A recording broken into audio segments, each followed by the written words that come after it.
The Resource Center for Human Rights and Civic Education, CHRICED, has called on Nigerians to hold political leaders accountable for the numerous challenges facing the nation. The executive director of the center, Dr. Ibrahim Zikirullahi, made the call at a press conference organized by the Center on the State of the Nation in Abuja. Zikirullahi, who decried the rising cases of insecurity, disregard for the rule of law, delayed justice as regards to election cases and economic decay, called on the federal government to rise up to its responsibility of providing a better life for Nigerians. The executive director, who wants public office holders who have contributed to the economic and social decay in the country to face the consequences of their actions legally, appealed to the President Bola Tinubu and Vice President of Nigeria Kashim Shettima to openly declare their assets as a way of restating their commitment towards fighting corruption in all sectors of the economy. We must demand for subsidy scammers, oil thieves, and those responsible for the comatose of our 4 refineries to be dealt with and brought to book. Furthermore, Nigerians have the right to scrutinize anyone seen around the president.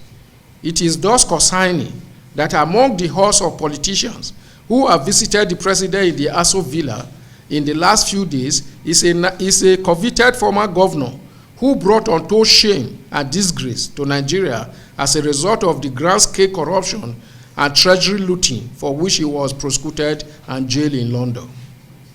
Such persons mingling with the president are very concerning because it suggests that the presidency lacks the commitment to speak out strongly against and combat corruption. In the end, if the government takes a soft stance on corruption, little or no progress will be made in addressing Nigeria's socio-economic issues and other social concerns. Therefore, CHRICED urges President Bola Tinubu and Vice President Kashim Shettima to disclose their assets publicly as soon as possible for the purpose of openness, probity, and accountability. In addition, the government should develop a roadmap for corruption prevention to guarantee that good governance is not undermined. Conclusion. Distinguished ladies and gentlemen, Nigerians must not be deceived by the rhetoric of reforms under this administration. The citizens should realize by now that all the noises about reforms are just agenda to buy time, and before you know it, President Tinubu will be jostling for 2027 general elections.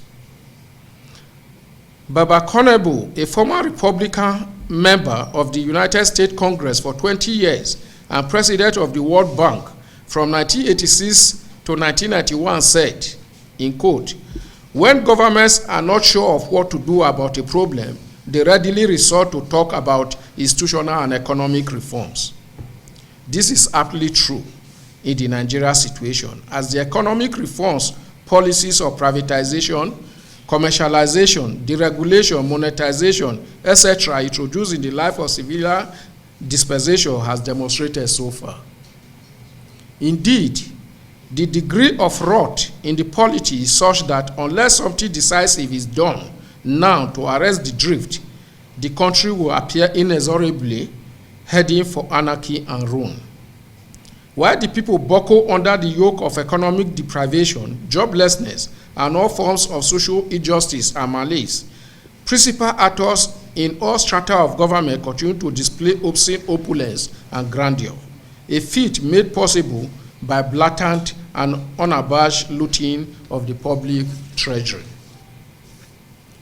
CHRICED call for support from all Nigerians in the struggles to fight off corrupt, rotten, and depraved practices that have reduced the majority of our population into mere serfs who only live to minister to the satisfaction of the low desires of the upper stratum of our society.